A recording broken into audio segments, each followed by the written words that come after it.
Good morning, everybody. Thank you for being with us on Tuesday morning here. It's the first time I think we've had a Tuesday morning meeting. We want to thank LIKELI as being our featured sponsor for today. They've done a great job being a sponsor for us all year, and we really thank them for their support.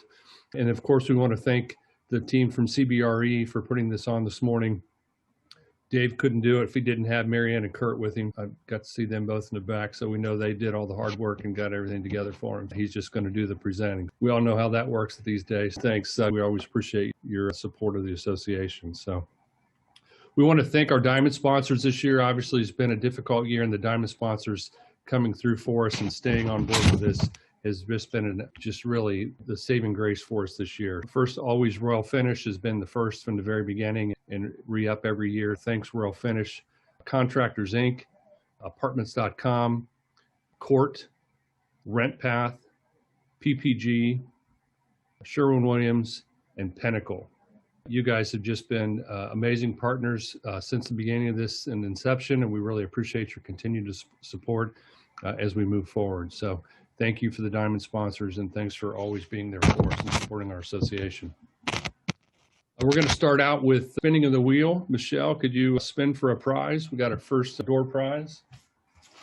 Let's see who the first one is.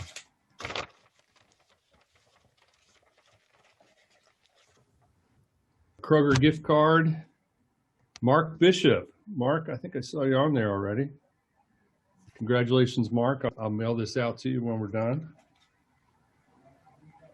Put your name on here.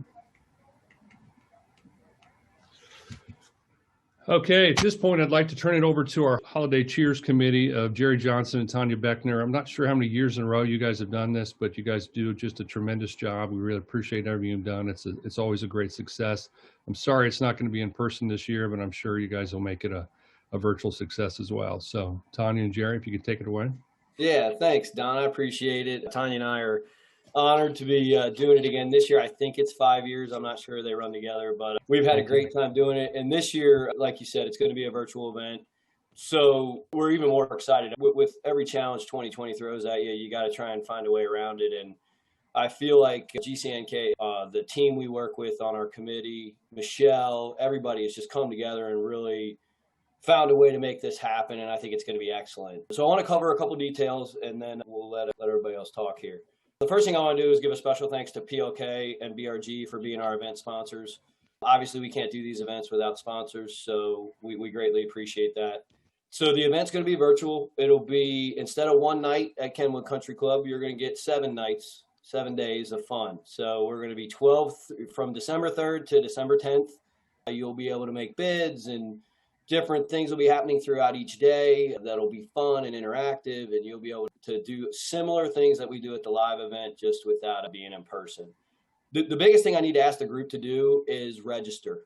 In order for this to go off, everyone has to be registered. We're using a software system this year that's going to help us run the event and communicate with everyone. So a couple ways you can register. One, just go to gcnka.org, click on the Holiday Cheers banner. It'll take you right to the website, and the link to register is on the left-hand side. You just follow the instructions. It's easy. The second way is Michelle and the association has sent out communication to everyone on this call that will have the link embedded. Click the link. Registration's on the left. Super easy to do. I want to ask everybody to make sure you put your cell phone number in there, because it's really going to make the event a lot of fun. It's the way we're going to be able to communicate with everyone virtually via text. So it's really important that we do that. So I ask everybody to do that. It'll make it really enjoyable. In addition to registering, make sure you're following the Facebook page for GCNKA. We are using that as our platform to really communicate updates. We're going to have posts all week long on the Facebook page, so you can follow along and know what's going on. We've got tons of stuff being posted now. I think we have another post dropping tomorrow. That'll be a ton of fun. You can watch it. These are organic videos that our group, a lot of members on this call have made. So if nothing else, you get a good laugh, and it'll be fun to watch. So the virtual event brings a lot of our favorites that we do the night of the live event. We're still doing our wine and bourbon mystery bags, sponsored by Rent Manager and Home Depot Pro. So we'll still offer those. We're going to do Rapid Raffle, which is sponsored by Callaway and Chadwell Supply.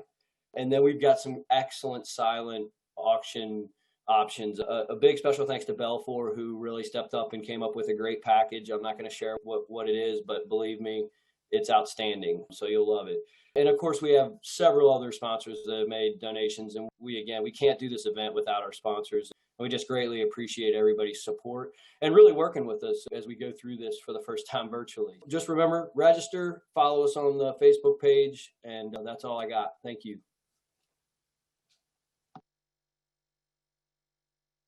Tanya, you on the call? Is there anything else you'd like to add?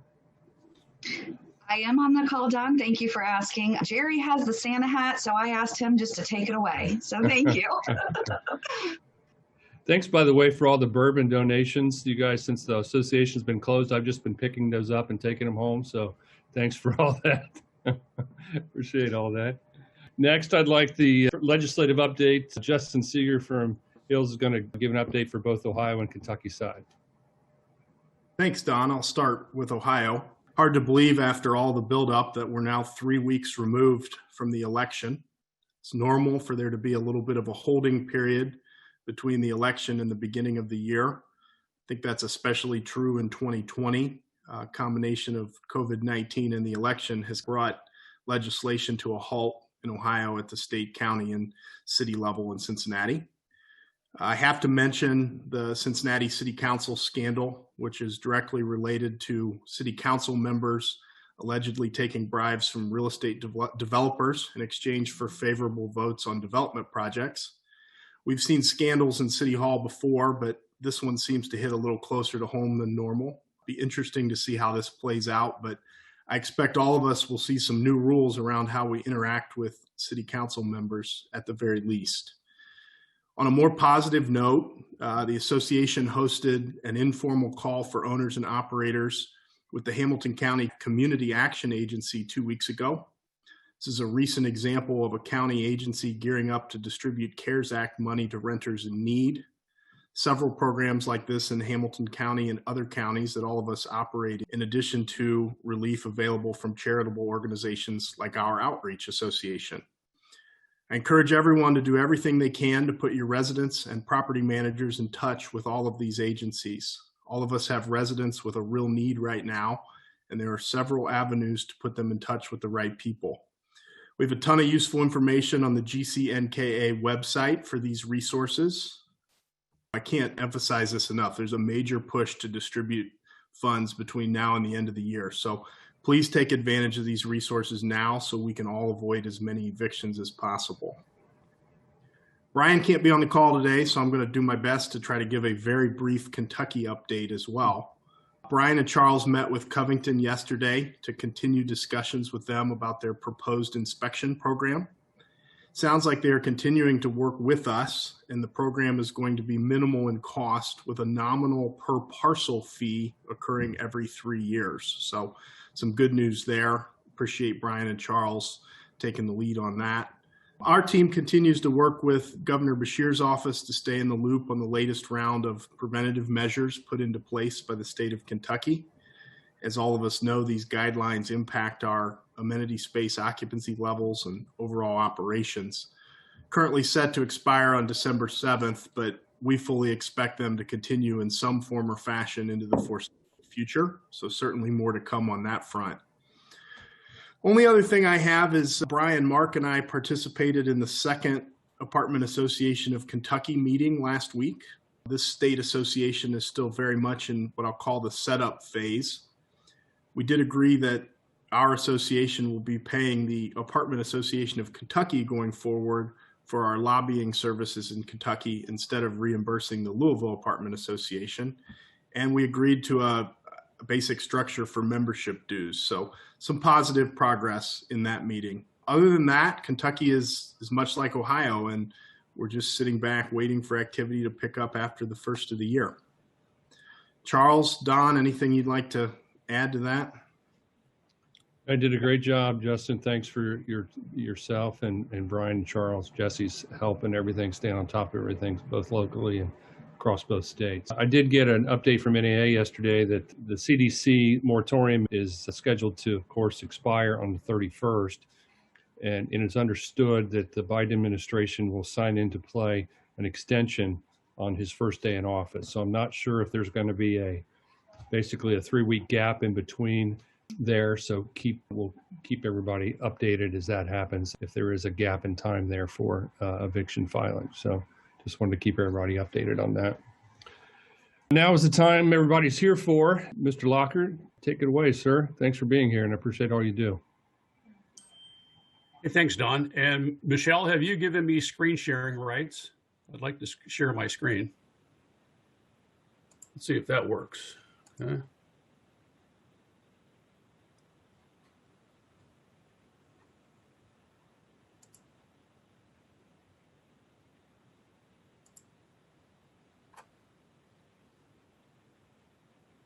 Okay.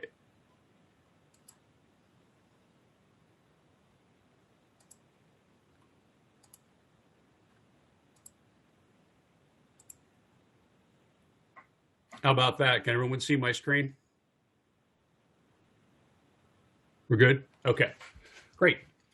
Good morning, everyone. It's a pleasure to be here today to talk about the state of the rental market. Mark Franks reached out to me about a month ago and said, hey, Dave, can you give us 30 minutes on the apartment market, both locally and nationally? I said, sure, Mark, I can readily do that. I should be able to do that on a moment's notice. So today I'm going to cover some of the factors that are impacting our market, a little bit of a review of a kind of a light flavor of what happened this year, and also some forecasts and projections as to what we expect going forward in these uncertain times. First of all, let's talk about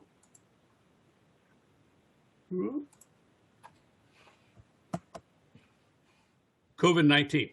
We're tired of COVID-19. Well, we have to address it today because it's impacting everything that we have going on in the market today, and it's going to inform some of the decisions we're making over the next 12 to 18 months. So the good news is we have some vaccines that seem favorable in terms of safety, et cetera, but we're not all the way there yet. It's similar to way back in the day when, hey, we have a spaceship, but we're not yet quite on the moon. So we've got a spaceship, we're on the launching pad, but here are some things that have to happen in the next 6, 9, 12 months in order for life to move back to something approaching normal or normalcy. So we need continued safety trials, the manufacturing of maybe 3 billion doses worldwide. Billion, that's a big job. The distribution, logistics, and mechanics of getting that into the hands of healthcare providers, and then finally vaccinating and making sure people are comfortable accepting or taking those vaccinations. So in the meantime, what can we do? Wash our hands, wear a mask, and avoid crowds in confined spaces. And that's going to help us, get through it. At least there is some light at the end of the tunnel. We just don't know how far that light is away from us at this point, but there is light. What are some of these impacts that we felt from COVID-19 in general? How are they impacting societal life? And also real estate related, what are some of the impacts projected both today and going forward? So this is not off the top of my head. I did quite a bit of accessing Uncle Google for ideas. And here are some of the prevailing wisdom as to what could happen going forward as a result of COVID-19. First of all, work from home. And this, is turning into work from anywhere. You can define your home doesn't need to be within a certain commuting point of your office. Your home could be 300 miles from your office if you're not going to your office every day. So population shifts are already underway. Outdoor space has become more important than ever, especially people that have been quarantining in small studio apartments, for instance, are starting to look at, hey, these walls are closing in, I need to get outside. There is a renewed focus on public health and public health's impact on the economy, and I think you're going to continue to see that going forward. We're dealing with COVID-19, but people are already starting to think about, what if COVID-22 appears? How prepared are we there? What if COVID-21 appears on top of COVID-19? So there's thought relative to public health. And then mass transit options at this moment are less than desirable if you need to get into a commuting car or subway with 1,000 other people. What are some of the more direct impacts on real estate? So office space. Is our offices dead or passe? No, they are not. But the office of the future is going to be reconfigured. I mentioned outdoor space already. It's going to also play into office space. But you're going to see companies saying, hey, maybe I need less square footage, but wait a minute, I need more square footage per person. I can't pack my people in on top of each other. There's going to be a focus on healthier buildings. That's fresh air intake and inflows. And then this is something that I'm starting to see rumblings across the industry. And the next breakthrough, I think, is going to be in construction methodologies. One of the pieces is, how do you build housing when there's a housing shortage? How do you make it cost effective when you don't want to build for luxury? If you wanted to build for the lower market, or I should say lower economic market without government subsidy, how can you build cost effective, affordable, but market rate housing? And that's a code that hasn't been cracked yet, but people are starting to put their heads on.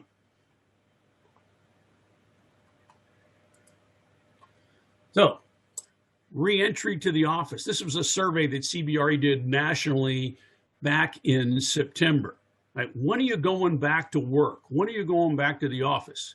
And this is for white-collar office workers. If you ask the person in the checkout line at Kroger when they're going back to the office, they're going to say, I'm there. I asked my Amazon delivery guy, hey, when are you going back to the office? He goes, you're standing in my office right now. I'm on your front porch. So the white-collar return to the office. If you've been downtown lately, it's been quiet.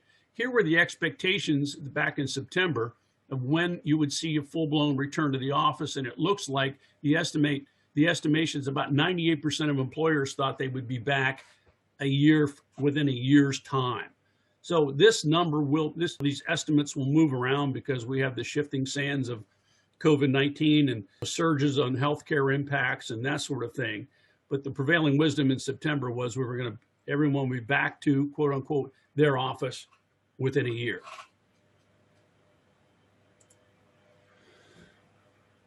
But this also informs investor preferences on where is the capital going. So you have three categories we're looking at here. First of all, the dark green bars was investment preference during the great financial crisis, as we fondly refer to the period 2008 to 2010, the GFC, the great financial crisis.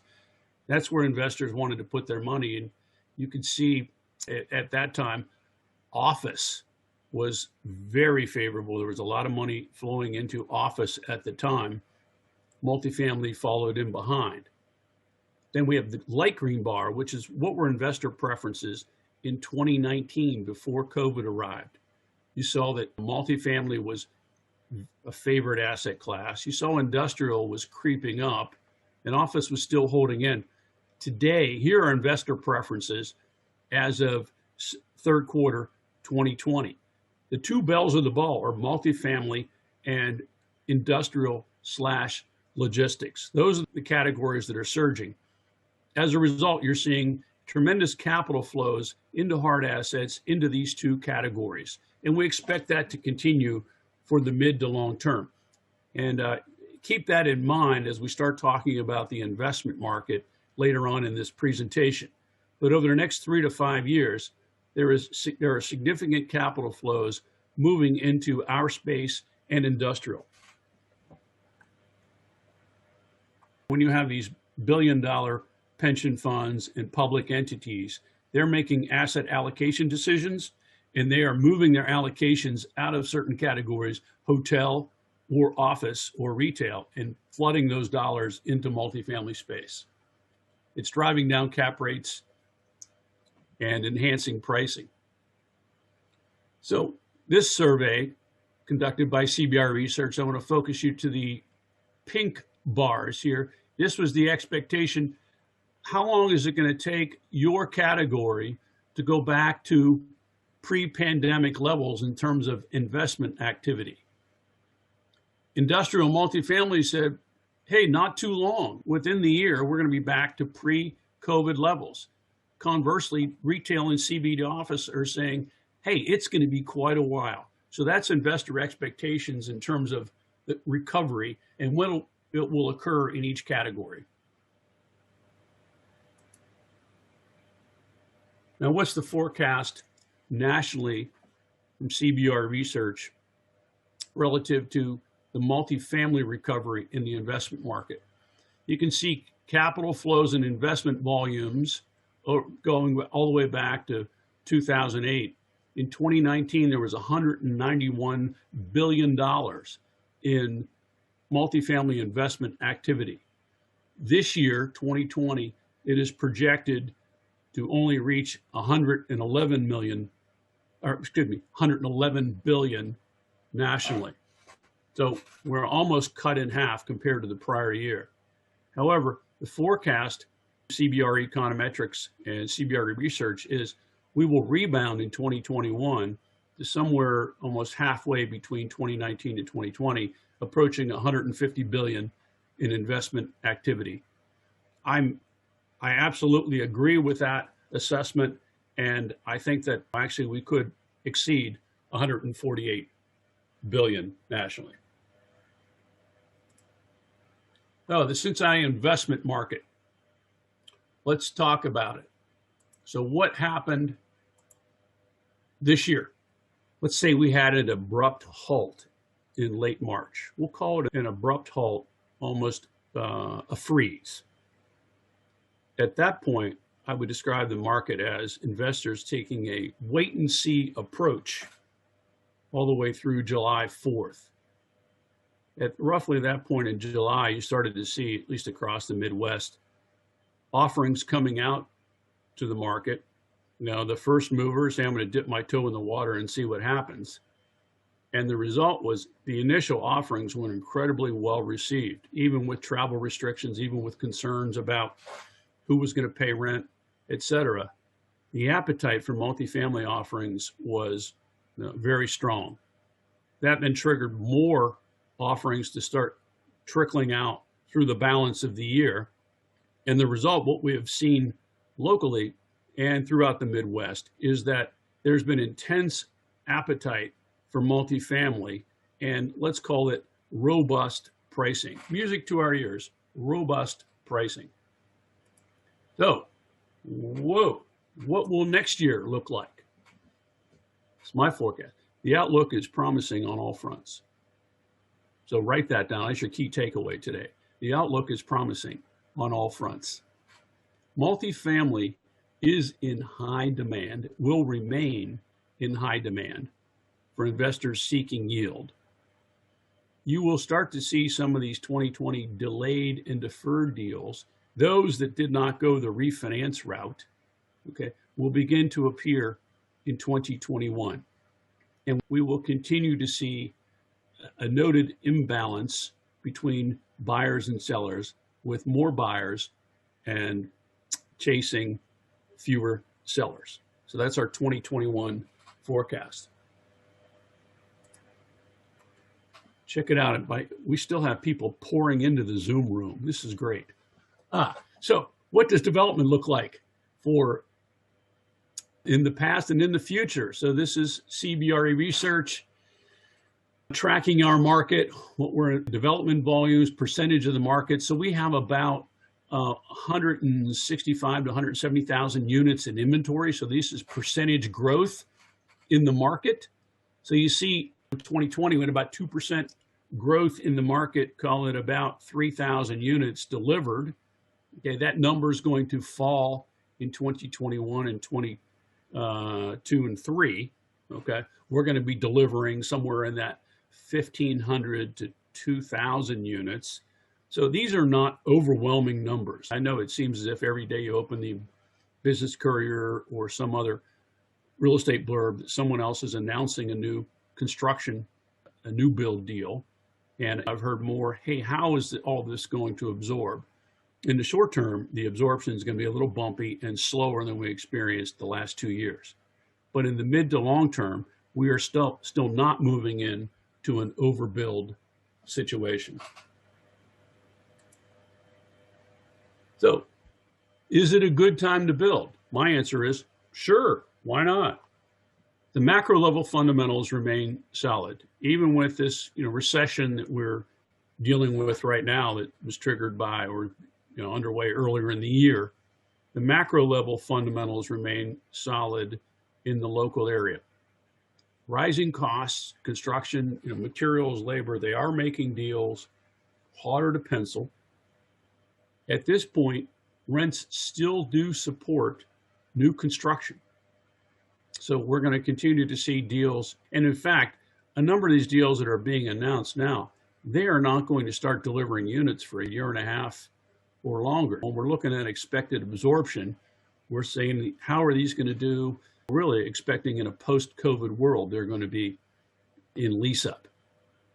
The big question we get a lot of is what's going on in the urban core? The urban core, yes, at this moment, it is wounded. A lot of the major employers downtown have not returned to their offices.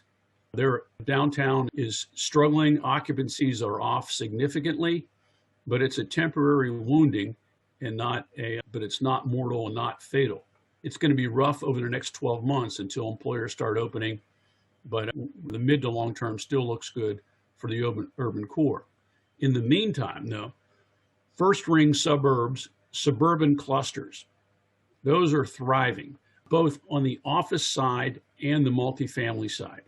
You're seeing that not only in Cincinnati, but talking to my peers across the Midwest, there's a lot of strength in the suburbs at this moment. Net absorption, this is CBRE econometrics forecast on absorption going forward over the next 5 years. You're going to see our absorption is slightly going to lag net completions. We have this green bar going way down in the middle of your screen. That's 2020. Okay, we've had a tough year absorption-wise. If you were delivering this year in the middle of the pandemic, it was slow. So we've had a slippage in occupancy this year. By the way, a shout out to everyone in advance who's going to participate in our year-end rent and occupancy survey. We're going to be dialed in on that in December, and I know everyone's going to be anxiously awaiting those results. So thanks again to those of you who take the time to share your information with us. But I think longer term, we're going to be close to equilibrium once we get back on our feet in 2021. Now, I think at this point, we are close to, we'll get to that. We're going to have a polling question, not quite yet. Stand by. Keep your fingers ready. We're going to have a polling question shortly. So the vacancy forecast this coming year. This is CBRE econometrics national forecast. How do we compare? You'll see that our vacancy, while we were better in 2019 than the national average, vacancy is going to be about 0.5 point higher in Cincinnati compared to the overall national average over the next 4 to 5 years. So a little bit on deliveries, population growth metrics, et cetera. Although you see, I think we're generally in equilibrium because we're going to be bouncing around plus or minus 5% vacancy over the next, call it 4 to 5 years. So that piece looks favorable. The rental market. What is the outlook for the rental market? What happened in 2020? We had an increase in delinquencies. Okay. Rent increases were sporadic, scattershot. Some properties were able to put through normalized rent increases. Other properties had to start lowering rents and in some cases offering specials and concessions. So there is not a blanket statement as to how the rental market performed, but it was a challenging year on so many fronts. We did see, talking to owners and evaluating and analyzing deals, we saw a decided decrease in turnover. So while there was movement in the rental market, there was significantly lesser movement during the pandemic than in a typical year. We have felt loss of renters to home buying. Right now, talking to residential realtors, there is a dramatic scarcity of inventory, way more buyers than sellers, because what happened is that anyone, and I'm making a broad-based statement, anyone who's considering buying a home in the next 2 to 3 years, well, those fence sitters jumped off the fence and started looking for houses during the pandemic. We're also seeing some impacts of the recession. The recessions have impacts in terms of economic growth and also on our market. That's what happened in 2020. What's 2021 going to bring? It's going to bring a long winter. Yeah, because it can't really go out. Soft rental market through Q1. I think you'll see an evidence of some rebound by late spring. In our estimation, we're going to see the solid teeth of the recovery by Q3 2021.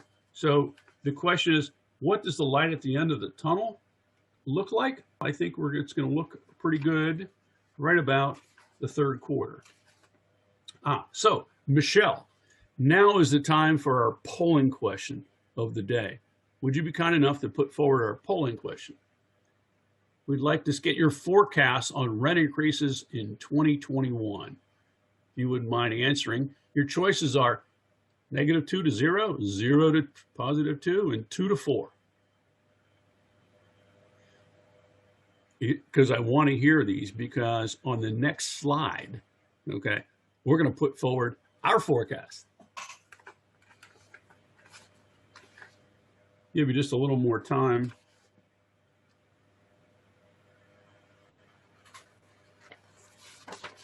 Okay, we have 33, we have 48 respondents. Okay, if we can get, well, we've got, let's see, we'd like to get to 50 respondents. If 2 more people can reach up there and make us, oh, bing, bing. Okay, here we go. So thank you. Thank you, Everett. Thank you to all of you survey participants. So the prediction amongst our attendees is half have said we're going to see rent increases of 0 to 2%. Another third said 2 to 4%.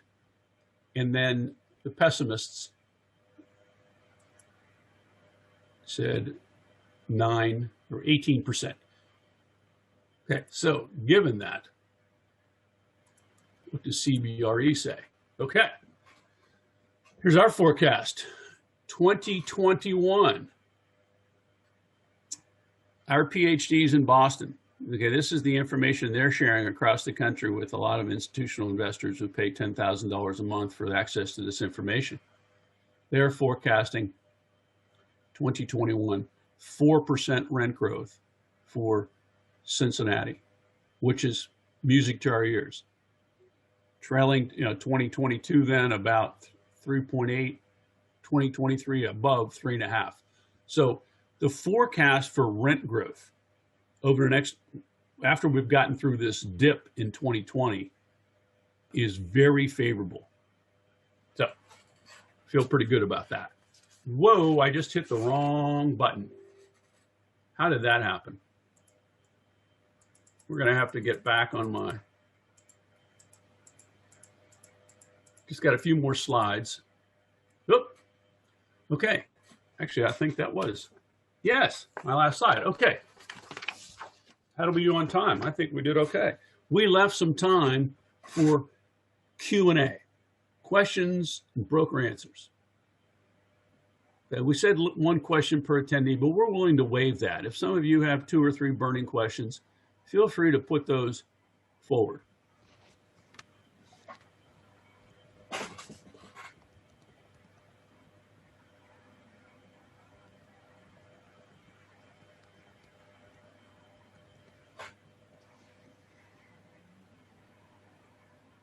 I think you do that through chat. Is that right? One question that we have is on delinquency.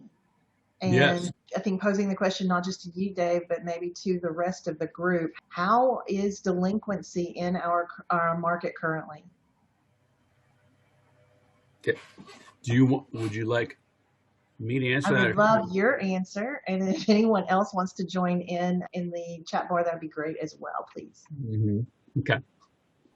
We tracked we did investor sentiment surveys for about 6 months, right up until we figured out everyone had survey fatigue.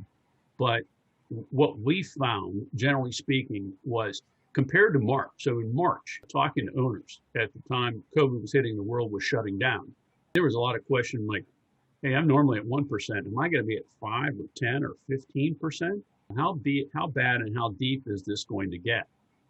The answer overall, as we tracked it through the summer, was significantly less than everyone expected. I would tell you that quite a few owners that normally were under a point. So yeah, it was worse, but it was more like 2 points or 2.5 points on delinquency versus 1%. Now, there were exceptions. I would tell you that there's a lot of heavy lifting, particularly in workforce housing. There were some properties that started to see 3, 4, 5% delinquency just because the resident profile was incredibly challenged. But I would say in general, delinquencies were double a normal year, but they didn't grow to that, catastrophic level. I know NMHC has their rent tracker, but do you know, like compared to nationally, what we've seen? Is Cincinnati a little better, a little worse? I know this from because every 2 weeks I get on the phone with my peers in the Midwest at CBRE, and the consistent themes were at about the same. Okay, but some of the challenges, especially on delinquency, were in kind of the workforce housing. The people, this was a blue collar and gray collar recession. The work from home people, like, hey, I get to work in my jammies, but I'm still getting a paycheck. People who are in the travel, leisure, entertainment, certain service industries. So the people who ushered at Riverfront, that's been imploded. Great American Ballpark, they were impacted. People who work at movie theaters are being laid off. People in travel and industry, travel and leisure were being impacted. So those properties that had a lot of those residents, Las Vegas is a bloodbath right now. But across the Midwest, I would say that our market performed very similar to the remainder of our peer markets in the St. Louis and Kansas City and Indy, Columbus, for instance. I know the realtors put out their report and they cited a lot of the rise in employment and the decrease in unemployment numbers. And a lot of that came in the retail and hospitality sectors in terms of going back to work and rise in employment. With some of the restrictions happening across the U.S., do you think that is going to cause a little reversal to how well we picked up and we're doing? When you say restrictions in terms of Ohio for sure, and in Kentucky. I mean, in Kentucky, our restaurants have been shut down, and even those that got creative and tried to use some outdoor facilities were over the last week visited to let them know that they had to keep two flaps up at all times, which means that's not going to happen. So yeah, that's why I said one of my expectations, it's going to be a long winter and it's going to be a tough through the first quarter is going to be very challenging. Even if the restaurants that were open were functioning at 50% capacity, even that you just can't, in some cases when you have this pandemic, you can't drive demand back to pre-COVID levels, regardless if you're open or not. People are making decisions, and the entire population is not exactly comfortable gathering in confined spaces. I think we've got to get through this winter, and then hopefully we get back to some level we start to ease into some level of normality. It's going to be challenging for the next 90 to 120 days. Next question. On your projected rent increases for 2021, how do you see those distributed from A to B to C product? Oh, that's a great question. Whoever put that forward should win a prize. I think you're going to see majority of the rent increases in the B categories. I think that you're going to, followed by the A categories, and then C's. I think you're going to. There's a lot of cost sensitivity there that I don't think you're going to be able to pick that all up in 2021. But certainly the down the middle B categories properties are going to be in high demand because people. That's why multifamily and industrial are the hot spaces to be in to invest. People still need a place to live. Downtown office buildings can be empty, but people still need shelter over their head. They have to find a place to live. That's why I think you're going to, see us work our way through this, and the outlook looks promising in the next 5 years. Thank you. Do we have any more questions from the group while we have Dave available?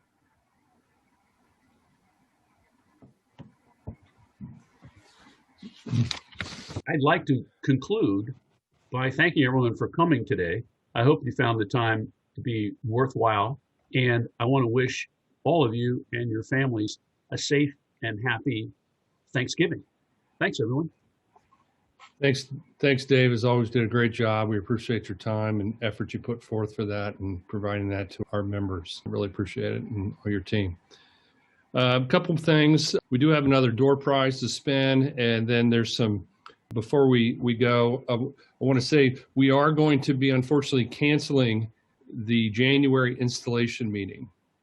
I'm not sure what that's going to look like, and we're open to suggestions.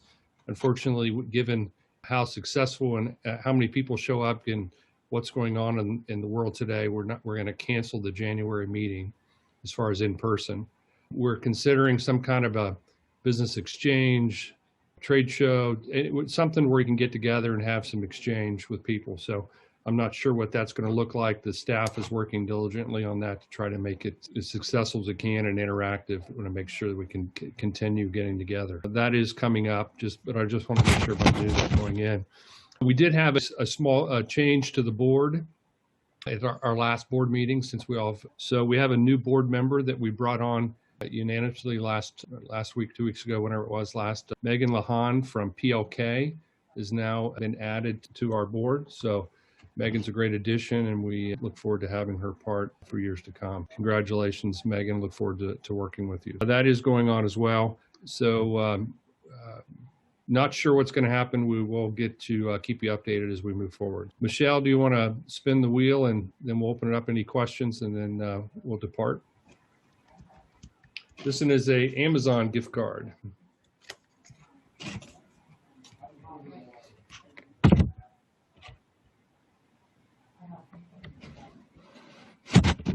Jessica,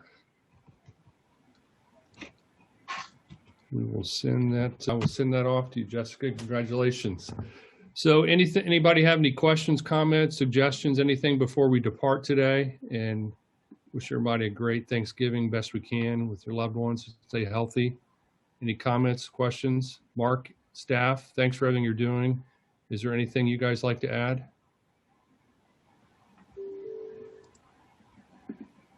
No? Okay. Everybody have a great Thanksgiving. Thanks for your time today. And I'm sure we'll see each other at some point soon. So stay healthy. See you later. Thank you.